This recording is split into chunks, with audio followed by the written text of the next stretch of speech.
أعوذ بالله من الشيطان الرجيم بسم الله الرحمن الرحيم الحمد لله رب العالمين والعاقبة للمتقين الصلاة والسلام على خير خلقه محمد وعلى آله وأصحابه أجمعين أما بعد السلام عليكم محترم جماعة المسلمين الله تبارك وتعالى حمد و ثناlar va uning oxir zamon payg'ambari Muhammad Mustafa sallallohu alayhi va sallamga salom va salovatlar va durudlar bo'lsinki, mana bir muborak oy mohi sharifi Ramazonda Alloh taborak va taoloni buyruqlarini ado etib, Allohning farzlarini ado etib, biz sizni bo'ynimizga farz qilib berilgan, ya'niki qolgan barcha ummatlar kabi bizga ham farz qilib berilgan ro'za-i Ramazonlarni tutib, bu oyning kunduzlarini soyimlik bilan, kechalarini qoyimlik bilan o'tkazib, Alloh taologa ibodatda bo'lib, bu oydan bahramand, savoblaridan bahramand bo'lib turibmiz. Alloh taborak va taologa hamd va sanolar bo'lsin. Va uning oxir zamon payg'ambari Muhammad Mustafa sallallohu alayhi va sallamga salom va salovatlar va durudlar bo'lsin. Endi bugungi kundagi mavzuyimizga to'xtaladigan bo'lsak, O'zbekiston musulmonlari idorasi tomonidan bizga berilgan mavzu, ko'rib chiqadigan mavzuyimiz bu omonatdorlik, insoniy fazilat degan mavzu. Bu mavzuda albatta juda bir keng qaramli mavzu hisoblanadiki, musulmon kishida topilishi lozim bo'lgan go'zal xulqlardan biri bu omonatdorlikdir.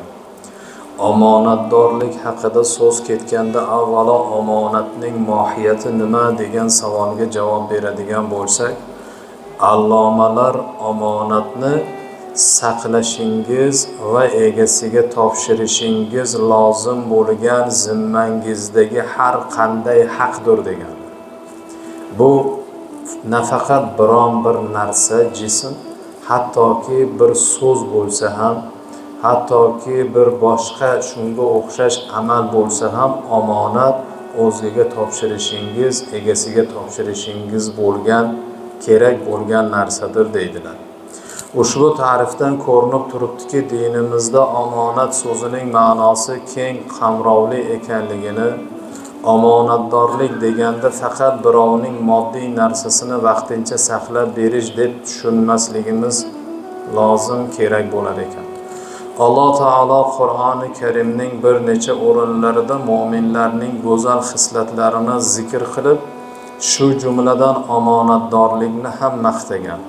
Alloh taolo marhamat qilib aytadiki, astaizu billah vallazinahum li amanatihim va ahdihim raun. Ya'ni ular mu'minlar omonatlariga va o'zaro bog'langan ahd paymonlariga rioya etuvchi kishilardir deb Mu'minun surasi 8-oyatda aytdi. Va yana oyatlarda Niso surasida ham Alloh taolo marhamat qiladiki, dar haqiqat Alloh omonatni o'z egalariga topshirishingiz va odamlar o'rtasida hukm qilinganingizda adolat bilan hukm qilishingizga buyurar. Albatta Alloh sizlarga yaxshigina nasihat qilur. Albatta Alloh eshituvchi, ko'ruvchi va bilguvchi zotdir deb marhamat qilindi.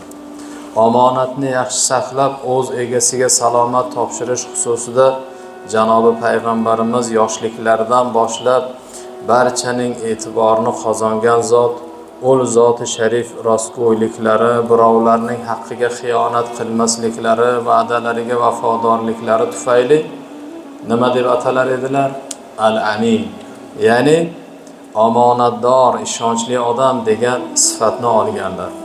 U zot ko'plab hadisi shariflarda omonatdorlikka da'vat etganlar. Abu Hurayra radhiyallohu anhudan rivoyat qilingan hadisi sharifda Rasululloh sallallohu alayhi va sallam aytadilarki, omonat bergan kishiga omonatni qaytaring. sizga xiyonat qilgan kishiga siz xiyonat qilmang deb payg'ambar alayhissalom ta'lim berganlar. Va yana aytadilar, omonatsiz kishining omonati yo'q, iymoni yo'q, ahdiga vafosining esa dini yo'q deb marhamat qilganlar. Ya'ni topshirilgan omonatlarga xiyonat qiladigan kishi o'z iymonini ham albatta saqlay olmaydi. Ahdu paymoniga vafo qila olmaydi. Yolg'onchi, aldamchi kishilarga din ham qaror topmaydi dedilar. Al-Misoqda Alloh taborak va taolo bandalariga va'dalashgandi. Ya'ni har bir banda bilan Alloh har bir bandani ruhi bilan hali insonni yaratmasdan, jussani, tanani yaratmasdan Alloh taborak va taolo ruhni yaratgan edi. Va mana shu insonlarning ruhlari bilan Alloh va'dalashgan edi. Biz har birimizning ruhimiz o'sha paytda Alloh bilan va'dalashib, seni Robbimiz deb bilamiz, senga ibodat qilamiz, seni to'g'ri yo'lingda yuramiz, seni qaytargan qaytariqlaringdan qaytamiz deb va'dalashganmiz. Va mana shu iymonni Alloh taborak va taolo biz sizga omonat qilib bergan.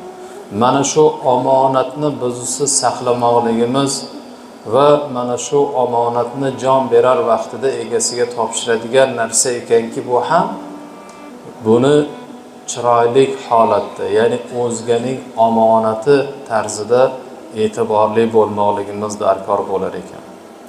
Hazrati Ali roziyallohu anhu omonatni ado qilish rizqning kalitidir deganlar. Demak, rizqimiz keng bo'lishini xohlaydigan bo'lsak, omonatga xiyonat qilmasligimiz lozim lobud. Umar roziyallohu anhu bir kun shahardan tashqariga chiqqanlarida bir cho'pon yigitning qo'y boqib turganini ko'rdilar. Va asta oldiga borib, "Ey yigit", endi u cho'pon Hazrati Umarni tanimas ekan, "Ey yigit, mana shu qo'ylaringdan birontasini menga sotmaysanmi?" deb so'radilar. U aytdiki, "Yo'q, men bir cho'pon bo'lsam, bu qo'ylar hojamniki, meniki emas" dedi. "Ha, bittasini bo'ri yeb ketdi deb aytsang bo'ladi-yu, pulni ishlab olasan" degan maqsadda so'z aytganlarida u yigit Umar roziyallohu anhuni qalbini titratadigan darajada javob qildiki, "Mayli, men hojamni aldashim mumkin, qo'yni bo'ri yedi deb aytishim mumkin, senga sotishim ham mumkin, pul olishim, u pulni yeyishim ham, iste'mol qilishim ham mumkin. Lekin erta Allohning nazdiga borganda, omonat haqida so'ralganda Allohga nima deb javob qilaman" deb aytgan ekanlar. Bu so'zni eshitgan Umar roziyallohu anhu uning hojasidan sotib olib, qulni ozod qilgan ekanlar.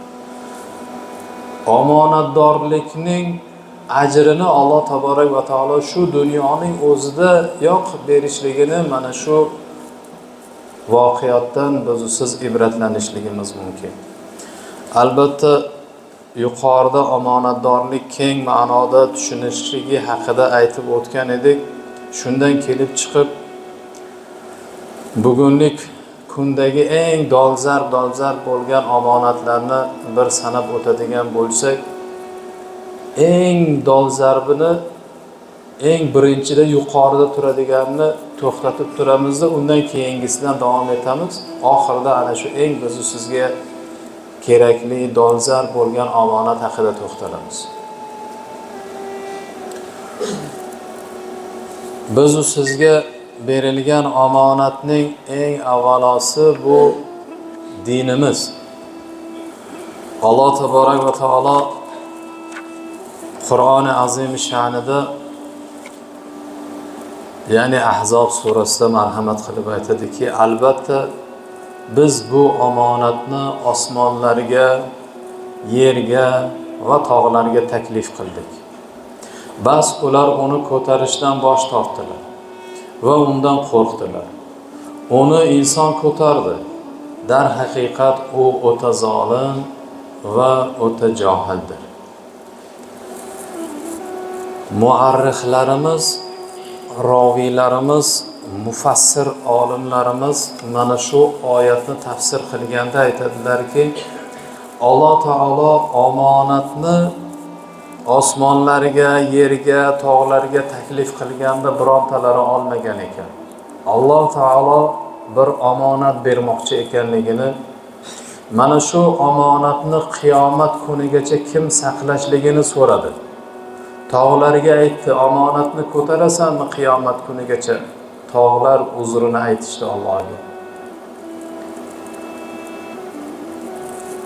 Yerdan so'rashdi. Osmonlarga taklif qilindi. Hech bir Alloh taborak va taoloning mahluqotlari bu narsani olmadi. Hattoki farishtalar ham bu omonatni olishlikdan qo'rqdilar. Lekin Odam alayhissalomga bu omonat taklif qilinganda o'ylamasdan turib omonatni qabul qildi. Ulamolarimiz aytishadilarki, bu omonat nima edi deb so'raganlarida bu omonat din edi deydi. Bu omonat namoz edi deydi. Bu omonat Allohga bo'lgan e'tiqod edi. Mana bizni eng katta ulkan omonatimiz. Mayli biz aytdik, omonatning eng ulkanini to'xtatib keyin oxirida aytamiz dedik, lekin mana shu omonatni bittasini o'zini tanishib olsak ham bo'ldi. Boshqa omonatlarni aytib o'tirmaymiz. Bugun biz omonatga xiyonat qilmayapmizmi? Biz Allohning bergan omonatiga bugun kunida biz xiyonat qilyapmiz. Ro'zasi bizga berilgan Allohning omonati, bizga berilgan namoz Allohning omonati, bizga berilgan umr Allohning omonati. Erta Allohning nazdiga qaytishligimizni hammamiz juda yaxshi bilamiz.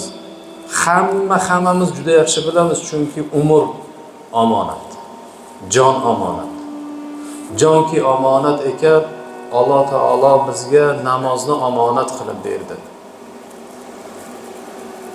Ro'za tutamizda kechqurun charchab tarovehga chiqmaymiz. Birodar, ro'zadan farz, ya'ni darajasida baland turadigani namoz. Alloh taolo ro'zaga uzr berdi. Kasali bo'lsa yoki shunga o'xshash bir uzri bor bo'ladigan bo'lsa, mayli bandam tutmasin ro'zani dedi. Lekin namozni bemor bo'lsa ham o'qisin, farz. Kasal bo'lsa ham, yotoqda bo'lsa ham, qo'l oyog'i qimirlamaydigan kishi bo'lsa ham ko'zini, kipriklarini qimillatgan holda namozni o'qisin, farz deyildi. Endi darajani ko'ryapsizmi? Namoz ro'zadan baland turadigan daraja. Ro'zadan so'roqi ko'proq bo'ladigan narsa bu namoz. Bugun biz darajasi baland bo'lgan narsani darajasi past bo'lgan narsa bilan qilmay qo'yapmiz. Ya'ni ro'za tutyapmizda shu bugun charchab qoldimda, hay uyga o'qib olaman deb jamoatga chiqmaymiz. Taroveh namozini o'qimay qo'yamiz. Xufton bilan kifoyalanib qo'yamiz. Bu namoz nima edi? Bizga omonat edi.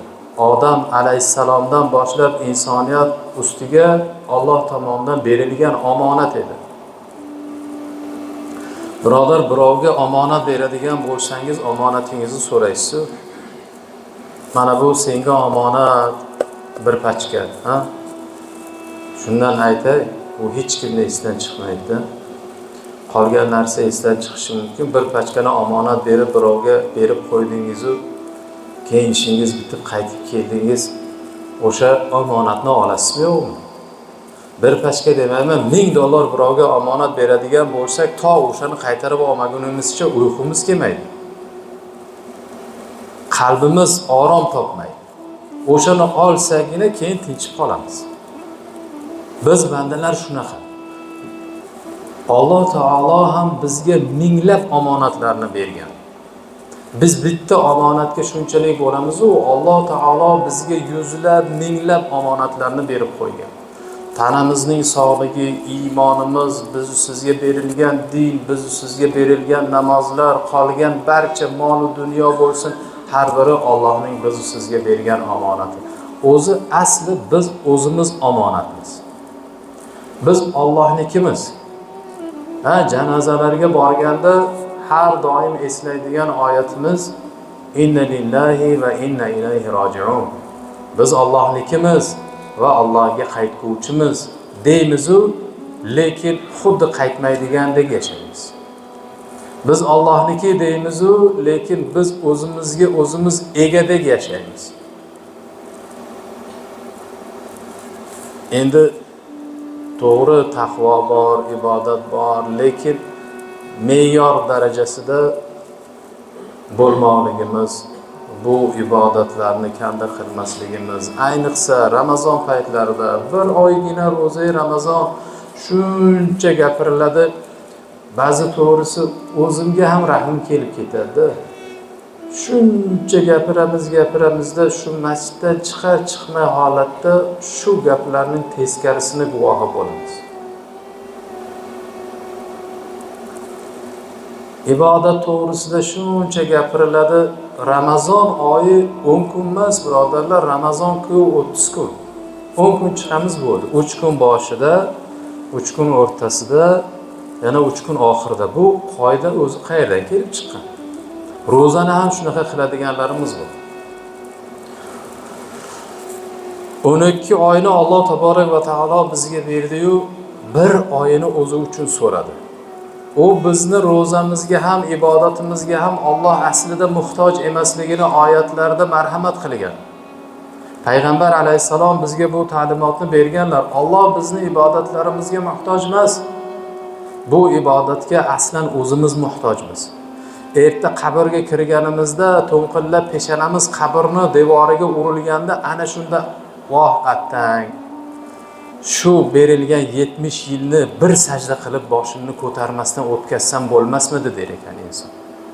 70 yilni bir sajda tug'ilganda peshonamni sajdaga qo'ysam-u, shu bilan 70 ga kirib jonimni olsa edi deb banda mana shu darajada afsuslarni qilar ekan.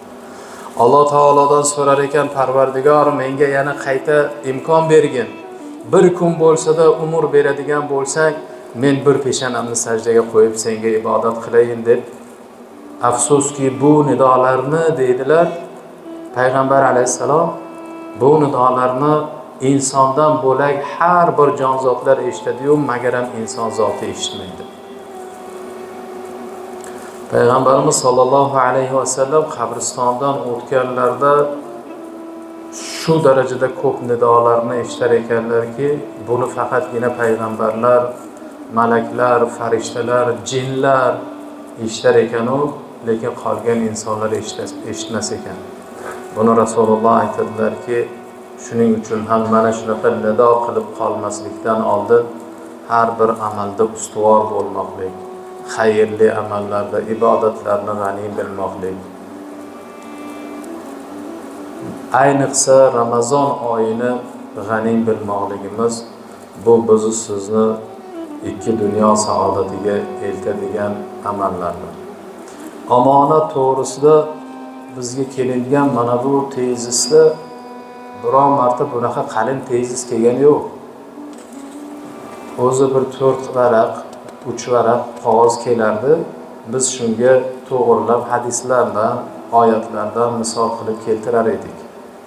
Bugun mana 7 ga qarib yaqin varaqda omonat to'g'risida tezis kelgan. Biz bugun buni ichidan ko'rganimiz bittasini ko'rdik xolos. Alloh taborak va taoloning dinini bizga omonat qilib berganini ko'rdik xolos. Mana shu bittasini o'zida kerak bo'lsa yillab gapirsa bo'ladigan mavzu mana shu o'zi. Aynan eng asosiysi bizga qilib berilgan omonat va eng biz bugun qilmaydigan omonat ham mana shu bittasi. Ertaga so'raladigan omonat mana shu iymon, namoz, din. Mukammal qilib bitta qilib aytadigan bo'lsak dinimiz. Insonning qalbidagi din. Insonning qalbida dini bo'lmasa, u musulmon emas. U umuman bir din vakili ham bo'lmaydi. Dinsiz bir mavjudot bo'lib qoladi. Din nima? Din iymon. Din nima? Din e'tiqod. E'tiqod nima? E'tiqod Alloh taologa bo'ysunish. Bo'ysunish nima? Bu namoz. Namoz yo'q, demak e'tiqod yo'q. E'tiqod yo'q, Allohning buyrug'ini bajarish yo'q. Demak, Allohga bo'yin egish yo'q. Allohga bo'yin egish bo'lmasa, nauzubillah, u banda nima bo'ladi? Kofir bo'lib qoladi. To'g'ri, har birimizning qalbimizda iymon bor. Allohni tan olamiz, Alloh yakka deb bilamiz. Lekin shunga yarasha amal ham bo'lishligi lozim. Joiz, darkor. Bir sulton bir shaharga vali qilib bir kishini jo'natadi. Ya'ni hokim qilib bitta shaharga bir kishisini jo'natadi-da, o'sha kishiga xat yuborar ekan. Xatda yozilar ekan: birodarim faloncha, yaxshimisiz? Shaharni obod qilyapsizmi? O'sha joyga hokim bo'lib bordingiz. Endi mana shu shaharni obod qiling, maktab quring, masjid quring, madrasa quring, bog'cha quring, ko'chalarni to'g'irlang. Yana bir 2-3 oydan keyin yana bir xat yuborar ekan: hammom quring, ko'prik quring, ariqlarni qazing. Yana bir 6 oydan keyin yana bir mana shunaqa buyruq ohangida qog'oz jo'natar ekan. Hokim qog'ozlarni olar ekan-u, surtib, o'pib, ko'zlariga o'pib, xaltachaga solib devorga mixrab qo'yar ekan. Bu sultonning qog'ozi, sultonning buyruqlari deb o'pib yana mexchaga ilib qo'yar ekan. Bir kun sulton shu shaharga keldi, jo'natgan hokimini shahriga va hokim bilan yuzma-yuz bo'ldi. Qani, sizni bu shaharga hokim qilib jo'natgan edim. Qani nima ishlar qildingiz? Hech nima qilganim yo'q, shu yerdaman. Sizga bog'cha quring dedim, masjid quring dedim, ko'prik quring dedim, maktab quring dedim. Qog'ozlar qani? Mana tokchada ilib qo'yganman hammasini. Bu har zamon bir olaman, changini artaman, o'pib ko'zlarimga surtib yana olib qo'yaman buni. Voy ahmoq, bu senga ko'zingga surtish uchun berilgan emas. Bu sen amal qilishing uchun berilgan narsa. Bu qissa, bu rivoyatdan biz sizni hissamiz shuki, o'sha sulton bu Alloh taolo edi. U hokim men bilan siz. Mana bu mexchamizga ilib qo'ygan narsa bu Qur'oni Karim edi. Alloh taolo Qur'onni bizga berdi. Nima uchun berdi? Amal qilgin, o'qigin, amal qilgin, to'g'ri yo'lda yurgin. Unda nima qilishligimiz ko'rsatib qo'yildi. Bizga din berildi. Ana shu omonat, ana shu Qur'on, ana shu din edi. Biz bunga amal qilishligimiz lozim. Alloh haq, Alloh zo'r, Alloh yakka yagona desak, uni buyrug'ida yurmasak, yo Allohim seni yaxshi ko'raman, sendan qo'rqaman deb namoz o'qimasak. Alloh buyurdi, farz ekanligini hammamiz yoshligimizdan juda yaxshi bilamiz namozni farzligini. Yo, men charchadimda bugun roza tutdim. Sen charchog'im ko'tarilib qoldi. Holim yo'qda, bu taroveh hali ham xatm qilmayapmiz, bir 2 soat, 3 soat. Biz 1 soat ibodat qilinadi ko'p-ko'plab. Charchoqlar bahona birinchi kun masjidning hovlilari to'lib ketdi ibodatga. 10 kun deganda faqatgina masjidning ichki qismi qolyapti xolos. 20 kun. 3dan 2 tabi. Xo'p. Ha.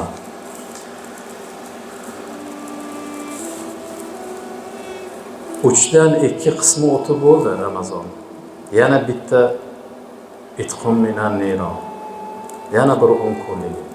Yana bir shu ozgina bir harakat qiladigan bo'lsak, Allohning omonatini chiroyli ado etgan bo'lamiz. Birodarlar, umr g'animat. Bu har bir soat g'animat, har bir vaqt g'animat. Bugun Alloh taolo shunchalik imkonni Ramazon oyida berib turibdi. Ehsonda bo'ling, ibodatda bo'ling, duoingizni qabul qilaman, ajrlarni beqiyos qilib beraman deb turgan paytda ham biz charchadik, qila olmaymiz, ertaga qilaman o'tgan yili Ramazonda bizni oramizda o'tirgan qanchadan qancha insonlar bu yil Ramazonda yo'q. Mana shu Ramazon oyini ichini o'zida biz bilan bir dasturxonda o'tirib iftorlik qilgan birodarimiz yo'q. Bir sabab ila omonatini topshirib turibdi. Ertangi bu yilgi keladigan Ramazonda men bormanmi, yo'qmanmi, vallohu alam. Bugun bormiz, bugun Ramazondamiz, bugun unumli foydalanib olaylik birodar. Bu g'animat daqiqalar ekan. Bu biz sizga omonat ekan. Mana shuni yoddan chiqarmasligimiz lozim. Alloh taborak va taolo Ramazonni ham, jonni ham, iymonni ham har bir hozir eslab o'tganimiz omonat qilib bergan ekan. Omonatga xiyonat qilmasligimiz lozim. Erta Allohning nazdiga borganimizda bizdan so'raladigan omonat birinchisi bu namoz. Sizdan roza so'ralmaydi birodar. Avval namoz so'raladi. Roza qiyomat kunida so'raladi. To qiyomat kunigacha bizda qabrda so'raladigan, qabrda so'ralishi boshlanadigan amal bu namoz. Namozga ehtiyot bo'ling. Payg'ambar alayhisalom jon taslim qilayotgan paytlarda, bu hayotdan ketayotgan paytda o'qiymiz salat. Namozlaringizni o'qinglar. Namozga ehtiyot bo'linglar. Namozni kanda qilmanglar deb vasiyat qilib jon berdi. Birodarlar, shuning uchun bu roza tutar ekanu namoz o'qimas ekan. Shunaqa savol juda ko'p. Ramazon oyiga kelib eng ko'p bo'ladigan savol shu. Nima bo'ladi deydi. Nima bo'lishligini erta u yoqqa borganda o'zi biladi deb. Shuni juda bir yaxshi bilishligimiz lozim birodar. Namoz rozadan oldingi farz. Namozni so'ralishi qattiq bo'lgan amal. Ro'zada uzr bor, namozda uzr yo'q bo'lgan amal. Mana shuni bilmoqligimiz zarur. U ro'za tutayapman, namoz o'qimasam bo'ladi degan xayolni chiqarib qo'ying. Bu noto'g'ri. Imkoniyati bo'lmasa ro'zada uzr beriladi. Lekin afsuski mana shu uzr namozda yo'q. Namozda kimda uzr bo'lishi mumkin? Ikki toifa kishiga namoz uchun uzr berilgan. Bo'ldi, bosh mana ro'zadorlarga, hajga, 5 ta farz arkonga nazar soladigan bo'lsak, zakotga. Imkoni bo'lmasa bermasa. Haj farzmi? Imkoni bo'lmasa bormasa. Ro'za farzmi? Imkoni bo'lmasa tutmasa. Namozda-chi? Namozda ikki kishi mayli tutmasa bo'ladi dedilar. Kim u? Bittasi tutqanog'i bor, kasali bor. Endi qo'pol qilib aytganda tentak odam. Aqli yo'q, zaif odamga roza tutishlik, namoz o'qishlik shart emas. Ikkinchisi hayz ko'rgan ayolga namoz o'qishlik shart emas. Qaysi bir toifasiga kiramiz? Xulosa o'zimizda. Xo'p, endi fidya to'g'risida so'rashgan ekanlar, shu haqida ozgina bir to'xtalib o'tamizda. Keyin bir ehson qilganlarni haqlariga duo qilib ibodatimizni boshlab qo'yamiz. Fidya bu bemor bo'lgan kishilar tomonidan beriladigan amal. Ro'za Ramazonda fitr sadaqat beriladi. Fitr o'tgan suhbatlarimizda eslab o'tdik. Fitr bu tutgan ro'zalarimizda o'sha kunda qilingan bir kichkina xatochalarini kafforati, ya'ni uni to'ldirishi uchun beriladigan amal. Fidya esa bemori bor kishilar, surunkali kasali bor kishilar ro'za tutmasliklariga shariatimiz ruxsat beradi. Misol uchun, mana diabet, sahrli diabet taomlanib turmasa bo'lmaydi ularga. Ularga ro'za tutsa joniga jabr bo'lib qoladi. Shuning uchun ularda bo'ynidan soq. Va shunga o'xshash surunkali kasali bor kishilarda ro'za tutmaydigan kishilarga fidya berishlik lozim bo'ladi. Ya'ni fidya nima? Fidya bilan fitrni narxi bir xil chiqqan bugun. O'tgan suhbatlarimizda aytdik-ku, 2 kilo undan boshlanib 4 kilo xurmogacha chiqadigan fitr bor. Fidya ham xuddi mana shunda bir kunligini hisobga oladi. Yoki ulamolarimiz aytadilarki, bir miskinroq, bir oddiyroq, kambag'alroq kishini bir kunlik taomi miqdoricha fidya beradi, ehson qiladi. Misol uchun shu bir 50 ming so'm bo'ladigan bo'lsa, bir oy ro'za, Ramazon paytida kuniga 50 ming so'mdan chiqaradi. 10 kunda 500 ming, bir oyda 1,5 million bemor odam, kasal odam, ro'za tutishga imkoni yo'q odam, mana shu 1,5 million fidya, bu eng kam miqdori fidya chiqarib bir miskinga, kambag'alga shu pulni ehson qilib beradi. Fidya shu narsa xolos.